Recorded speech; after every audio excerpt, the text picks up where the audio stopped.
Dear all Jinas Pakistan members or DHA Valley Factories, Assalamu alaikum. 29th July 2022 तमाम लोगों के लिए एक अच्छी खबर ये है कि मुनव्वर साहब is back in the groups और ये उस पूरे प्रोसेस से गुज़रने के बाद, गिरफ़्तारी के बाद, थाने का रिमांड गुजारने के बाद, उसके बाद अदालत, अडियाला जेल और फिर उनके वापस घर। इस पूरे प्रोसेस में हमने बहुत कुछ खोया और बहुत कुछ पाया। और जितने मेरे इफ़ेक्टिव भाई हैं उन तमाम लोगों के लिए जानना ज़रूरी है कि इस प्रोसेस के अंदर हम अल्हम्दुलिल्लाह कामयाब हुए। और हम कामयाबी हमारी सबसे बड़ी ये है कि 10,000 प्लॉट्स को बैलेट किया गया, जो पिछले 1-1.5 साल से स्टक मामला था। अल्लाह के करम से, अल्लाह के फजल से और हम लोगों की परसिस्टेंस और हम लोगों की जो तगोदो है और उसके बाद न झुकने वाली स्ट्रैटेजी, न बिकने वाली स्ट्रैटेजी की वजह से और मुनव्वर साहब की कुर्बानी की वजह से आज हमारे बहुत से मेंबर्स बैलेट हो गए। इसके अंदर जो लेसन लर्नड है आप तमाम लोगों के लिए वो ये है कि अगर एक छोटी सी कम्युनिटी, चंद 100 लोग भी अगर इकट्ठे हो जाएं और ये फैसला कर लें कि उनको अपना हक लेना है तो हक मिलता है, अगरचे इसके अंदर थोड़ी बहुत कुर्बानी देनी पड़ती है। और जो लोग कुर्बानी देने के लिए तैयार होते हैं वो अफजल तरीन लोग होते हैं। और इस सफर के अंदर अगर कोई आदमी उस कुर्बानी देने वाले बंदे का साथ नहीं देता तो वो बहुत बदनसीब इंसान है, वो कभी फैज़याब नहीं होगा। वो ज़ाहिरी तौर पे जो समझ रहा है कि उसने होशियारी के साथ पीछे रहकर, साइड पर रहकर अपना टारगेट अचीव किया या सिर्फ दुआएं देकर अपना टारगेट अचीव किया, तो याद रहे कि वो पैसा, वो फ़ायदा जो उसको मिला कभी सूदमंद नहीं हो सकता। सूदमंद तभी होता है जब शिकार करके खाया जाए। और शिकार करना क्या होता है कि सब लोग मिलकर अपने हक के लिए लड़ें, कोशिश करें और उसके बाद उस शिकार को एंजॉय करें। आगे के सफर में पाने के लिहाज से तो मैंने ये पाया कि हमने एक टारगेट अचीव किया और अल्हम्दुलिल्लाह बैलेट हो गया, जो एक बहुत बड़ी अचीवमेंट है हमारी, क्योंकि बैलेटिंग नेगोशिएशन से नहीं होती। मैं फिर रिपीट करता हूं, क्योंकि हमारे कुछ लोग, कुछ बहनें, कुछ भाई क्रेडिट लेते हैं कि जी हमारी अनथक नेगोशिएशन की वजह से डीएचए ने जो है बैलेटिंग की है। उनको शर्म नहीं आती, कोई बात नहीं, लेकिन हमारे डीएचए वैली के जो फैक्ट्रीज हैं उनको ये पता होना चाहिए कि कोई भी जो टारगेट हम अचीव करते हैं वो नेगोशिएशन से नहीं होता, उसके लिए एक थ्रेट क्रिएट करना पड़ता है। और थ्रेट होता है, थ्रेट सिर्फ किसी को मारना नहीं होता, थ्रेट ये होता है कि मैं अपने हक के लिए कुछ भी कर जाऊंगा, दैट्स इट, ये थ्रेट होता है। जान लेना थ्रेट नहीं होता, लेकिन आपकी जो कमिटमेंट है वो बहुत बड़ी थ्रेट है। तो वो तमाम लोग जो कमिटेड रहे उन तमाम लोगों को बहुत बहुत मुबारकबाद। हमने खोया क्या सर? हमने, मुनव्वर साहब ने और मैंने एतमाद खोया है।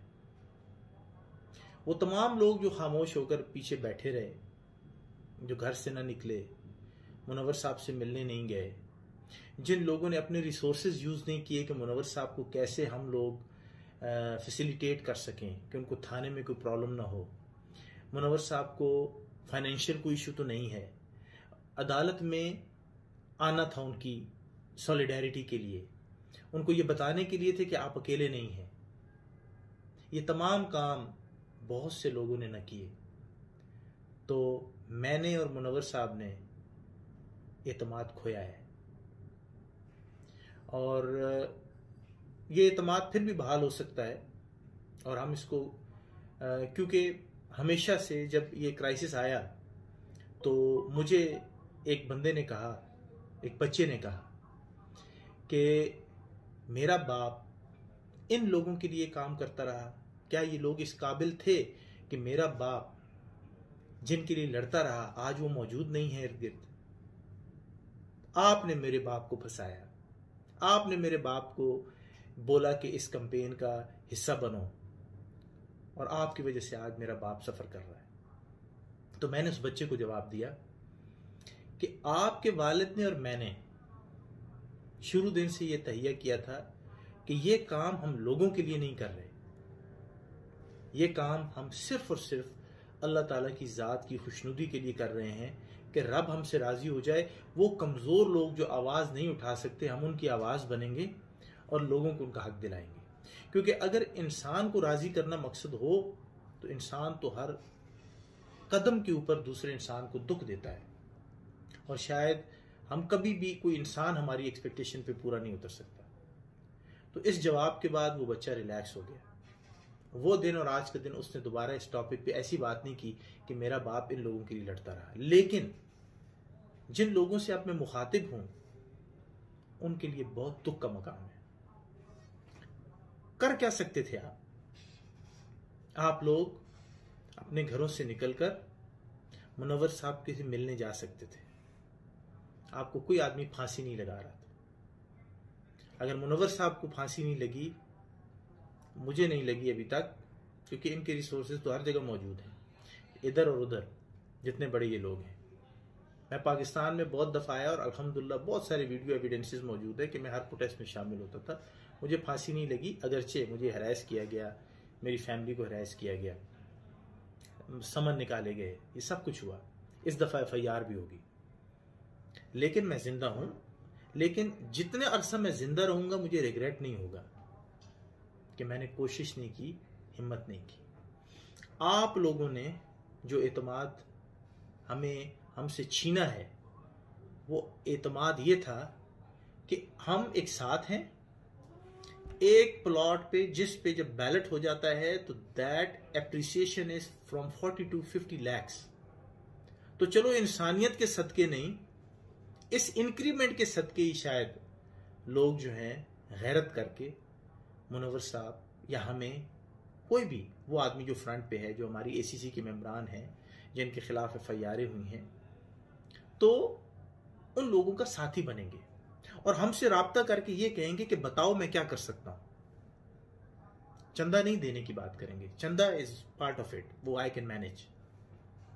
लेकिन कहेंगे कि बताओ मैं क्या कर सकता हूं। फलां DIG मेरा जानने वाला है, फलां कर्नल मेरा बेटा है, फलां मेजर मेरा भाई है, फलां FIA का इंस्पेक्टर मेरा दोस्त है, फलां जेलर जो है वो मेरा कजन है।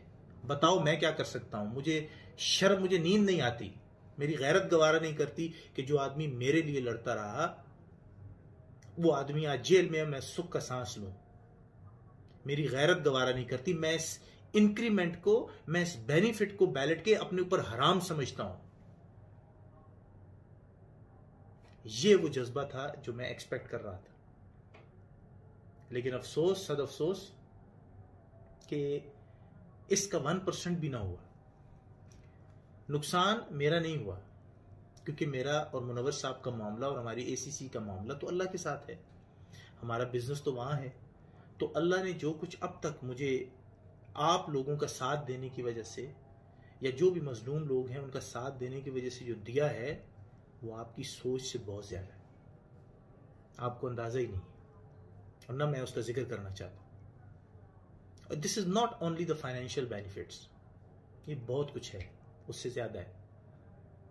तो मैं आप तमाम लोगों को फिर एक दफा याद कराता हूं, दोबारा से आपकी मेमोरी को रिवाइव करता हूं। मुनव्वर साहब जिंदा सलामत हैं, सेहतमंद हैं, उनका मोराल हाई है, उनके जज्बे में कोई तब्दीली नहीं आई, ना आएगी। हम लड़ते रहेंगे जब तक हमारी हिम्मत, जब तक हमारी कोई जुबान खींच नहीं लेता, जब तक हमारी सांसें चल रही हैं, हम लड़ते रहेंगे आपके लिए। लेकिन खुदारा, अगर अल्लाह की रजा चाहते हो तो तुम सब लोग एक हो जाओ और फिर देखो कि क्या होता है। हमारा जिनास पाकिस्तान, हमारा फाइट फॉर जस्टिस यूट्यूब, ये सिर्फ DHA वैली प्लॉट के लिए नहीं बनाया गया। इसका स्कोप बहुत बड़ा है और उसके पीछे एक ही लॉजिक है कि जब भी कम्युनिटी के अंदर कोई प्रॉब्लम आए, चंद लोग इकट्ठे हो जाएं और एक दूसरे के साथ कंधे से कंधा मिलाकर खड़े हो जाए। और फिर अगर कोई एक तकलीफ में आता है तो सबको इक्वली तकलीफ हो, सब गैरत, जो उनके अंदर की जो गैरत है उसकी आवाज सुने, दुनियावी नफ़ नुकसान को साइड पर रखते हैं। तो फिर इंशाल्लाह ये प्लॉट कुछ भी नहीं है। जिंदगी में आइंदा भी कोई प्रॉब्लम आएगा तो आपको महसूस होगा कि अगर जो बात मैं आज आपसे कर रहा हूं इसको इंप्लीमेंट करके देखिए, अल्लाह की रहमत को देखिए और फिर नताइज को देखिए। तो मेरे प्यारे इफेक्टिव भाइयों और मेरे जिनास पाकिस्तान के मेंबर्स, काश आप लोगों को आपकी ताकत का एहसास हो जाए। मेरी अल्लाह से दुआ है और इस पाकिस्तान का नक्शा इंशाल्लाह बदल जाएगा। हमने पाकिस्तान के ताकतवर तरीन लोगों से अपना हक लिया है, तो आप ये सोचें कि जो बाकी लोग हैं क्या हम उनको टैकल नहीं कर सकते? वो कुछ भी नहीं है, बाकी कुछ भी आपके सामने खड़ा नहीं हो सकता, कोई आदमी भी, अगर आप मुत्तहिद हैं। और पहली बात, आप हक पर हैं।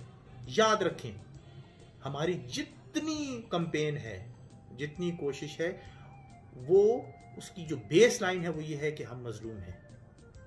जुल्म के लिए बात नहीं कर रहा, ज्यादती की बात नहीं कर रहा। जब हम मजलूम हैं तो हम अपने हक पे कंप्रोमाइज नहीं करेंगे। अपना बहुत बहुत ख्याल रखें। God bless you all. Thank you very much. Fee Aman Allah.